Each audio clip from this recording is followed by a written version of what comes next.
കുഴപ്പമില്ല. മീര ജാസ്മിൻ്റെ ഒരു കംബാക്ക് എന്ന് വേണമെങ്കിൽ നമുക്ക് പറയാം. വലുതായിട്ട് ഫാമിലിക്ക് കാണാം. ഒരു വൺ ടൈം വാച്ചബിളാണ്. ഫേസ്ബുക്ക് ലവ് സ്റ്റോറിയാണ്. ഒരു 80s-ഉം 90s-ഉം തമ്മിലുള്ള ഒരു ലവേഴ്സിൻ്റെ ഒരു ഇതാണ് കാണിക്കുന്നത് അതിൻ്റെ അത്. മീര ജാസ്മിൻ്റെ ഒരു കംബാക്കാണ്. എലിസബത്തിന് ശേഷം മീര ജാസ്മിൻ ഇത്ര എനർജറ്റിക് ആയിട്ട് കണ്ടിട്ടില്ല. ചേട്ടാ അടിപൊളി. കോമഡിക്ക് ഉണ്ട് അത്യാവശ്യം നല്ല പടം. ഫസ്റ്റ് ഹാഫ് കൊള്ളാം. കുഴപ്പമില്ല. എന്റർടൈൻഡ് ആണ് അത്രയ്ക്ക് ഇല്ല, പക്ഷെ നല്ലൊരു എന്റർടൈൻഡ് മൂവിയാണ്. നല്ലൊരു മൂവിയാണ്. അടിപൊളി ആക്ച്വലി ഒരു ഏജ്ഡ് ആയിട്ടുള്ള ഒരു മാരേജിനെ ഭയങ്കര നോർമലൈസ് ചെയ്യുന്ന പോലെ തോന്നിയിട്ടുണ്ട്. പിന്നെ ഭയങ്കര ഒരു ഇമോഷന്റെ ഒരു റോളർ കോസ്റ്റർ പോലെ തോന്നിയിട്ടുണ്ട്. നല്ല കോമഡി മൂവി ആയിരുന്നു. ആക്ച്വലി ചിരിക്കാൻ പറ്റുമായിരുന്നു. അതൊരു നല്ലൊരു ഒരു നമുക്കൊരു ഇത് കിട്ടുന്ന പോലെ ഒരു ഫാമിലി എന്റർടൈനറാണ്. ഫാമിലിയൊക്കെ അടിപൊളിയായിട്ട് വന്നിരുന്ന് കാണാൻ പറ്റും. ഭയങ്കര ഒരു ഇമോഷണൽ റോളർ കോസ്റ്റർ ആയിരുന്നു. മൂവി നന്നായിട്ടുണ്ടായിരുന്നു. നല്ല കോമഡി ആയിരുന്നു.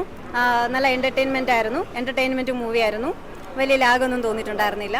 പേഴ്സണലി എനിക്ക് നല്ല ഇഷ്ടമായി. കോംബോ വർക്കൗട്ട് ആയിട്ടുണ്ടായിരുന്നു. നന്നായിട്ടുണ്ടായിരുന്നു. ക്ലൈമാക്സ് എന്ന് പറയുന്നത് വലിയൊരു സംഭവമല്ല, പക്ഷെ എങ്കിൽ പോലും കൊള്ളാം. നന്നായിട്ടുണ്ടായിരുന്നു.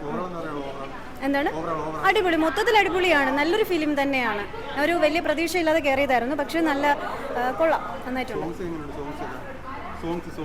സോങ്സും കൊള്ളായിരുന്നു. സോങ്സും കേട്ടിരിക്കാൻ കുറച്ച് സുഖം തന്നെയായിരുന്നു. നന്നായിട്ടുണ്ടായിരുന്നു. ഫാമിലി എന്റർടൈനറാണ്. കുറേ നേരം കൂടി ഇത് തന്നെ പറഞ്ഞുകൊണ്ടിരിക്കുന്നത്. ഫാമിലി എന്റർടൈനറാണ്. Super film. ഫാമിലിക്ക് വന്ന് കാണാൻ പറ്റിയ സിനിമ തന്നെയാണ്. അപ്പം എല്ലാവരും കാണണമെന്ന് മാത്രമേ ഞാൻ പറയൂ. എൻ്റെ അഭിപ്രായത്തിൽ ഞാനിന്ന് കുറേ ചിരിച്ച സിനിമ. എനിക്ക് നല്ല ചിരി വന്ന സിനിമ. നല്ല സിനിമ. എല്ലാവരും കാണും. എല്ലാവരുടെ അഭിനയം കിഡില, സൂപ്പർ. ആരെയും അങ്ങനെ ഒയിരാണ് അങ്ങനത്തെ ഇല്ല. എല്ലാവരും ഒരു ബാലൻസിങ് ആയിട്ടാണ് പോയത്. എല്ലാവരും സൂപ്പറായിട്ട് ചെയ്തു. എടുത്തു പറയാൻ കോമഡി പൊളിയാണ്. പിന്നെ നമ്മുടെ നവ്യ നാടിൻ്റെ ലുക്കും അതൊക്കെയും പൊളിയാണ്. ഇല്ല. കൊള്ളാം ബ്രോ, കുഴപ്പമില്ല, കണ്ടോണ്ടിരിക്കുക. അത്യാവശ്യം ചിരിക്കാനൊക്കെ ഉണ്ട്. ഓക്കെ ആയിരുന്നു. കൊള്ളാം, നല്ലൊരു പടമാണ്. മീര ജാസ്മിൻ്റെ ഒരു തിരിച്ചുവരവ് എന്ന് വേണം പറയാം. നേരത്തെ ഇതിനു മുമ്പേ എലിസബത്ത് ഒന്ന് ഇറങ്ങിയിട്ടുണ്ടായിരുന്നു പടം. പക്ഷേ അതിനകത്ത് എനിക്ക് തോന്നുന്നു കുറച്ചുകൂടെ ഒരു നല്ലൊരു പടം എന്ന് പറയുന്ന പാലും പഴം എന്ന് പറയുന്ന ഈ സിനിമ തന്നെയാണ്.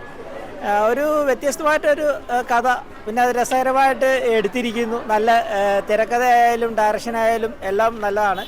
എനിക്ക് ഫാമിലിയെക്കാട്ടും കൂടുതൽ നമ്മുടെ പിള്ളേർക്ക് വന്നിരുന്ന് കണ്ട് രസിക്കാവുന്ന അടിപൊളി ഒരു സിനിമ തന്നെയാണ്. നല്ല രസമുണ്ട്. കുഴപ്പമില്ല, കണ്ടിരിക്കാൻ കൊള്ളാം.